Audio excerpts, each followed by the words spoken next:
नीटचा score थोडा कमी असताना ज्यावेळेस सीईटी सेलमधून एखाद्या सेमी गव्हर्नमेंट कॉलेजमध्ये मुलांना अलॉटमेंट होत नाही, तर अशा वेळेस मुलं प्रेफर करतात महाराष्ट्रामधील पुण्याचं नंबर 1चं टॉपचं डीम्ड युनिव्हर्सिटी मधलं भारती विद्यापीठ BMS कॉलेज पुण्याचं।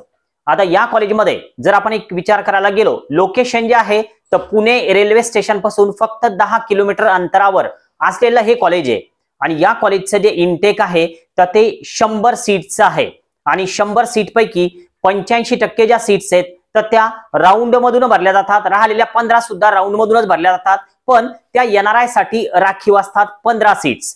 आता जर समजा आपण या कॉलेज बद्दल अधिक बघायला गेलो तर 100 बेडेड हॉस्पिटल असलेलं हे एक अतिशय चांगलं कॉलेज आहे महाराष्ट्रामधलं, Bharati Vidyapeeth deemed university.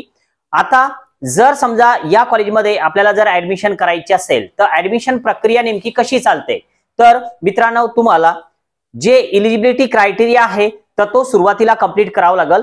Eligibility criteria नेमका काय असतो, जर समजा तुम्ही नीट परीक्षेमध्ये जर क्वालिफाय झालात तर तुम्ही भारती विद्यापीठमध्ये ऍडमिशन घेण्यासाठी क्वालिफाय आहात।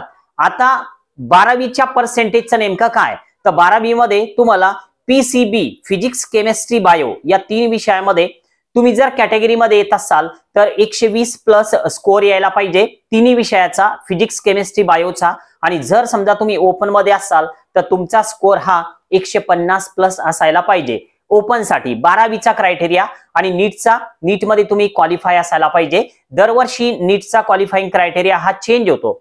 आता भारती विद्यापीठमध्ये जर समजा तुम्हाला ऍडमिशन करायची असेल तर तुम्हाला काउन्सिलिंग करावं लागतं, तर ते AACCC या वेबसाईटचं AACCC वर राऊंड कंडक्ट होतात।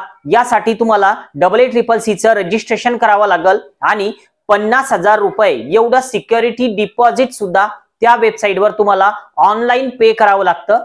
तुम्ही ज्या अकाउंट मधून सिक्युरिटी डिपॉझिट पे करणार आहात, काउन्सिलिंग संपल्याच्या नंतर तुमचे ऍडमिशन होईल किंवा नाही होईल या दोन्ही कंडिशन मध्ये तुमचं डिपॉझिट हे रिफंड होत। मध्ये जर तुम्हाला समजा ऍडमिशन करायची असेल तर तुम्हाला AACCC या वेबसाईटचं काउन्सिलिंग करावं लागेल आणि नीटचा जो क्वालिफाईंग क्रायटेरिया आहे तर तो तुमचा पूर्ण असायला पाहिजे। आज आपण या ठिकाणी थांबूया। Okay, bye.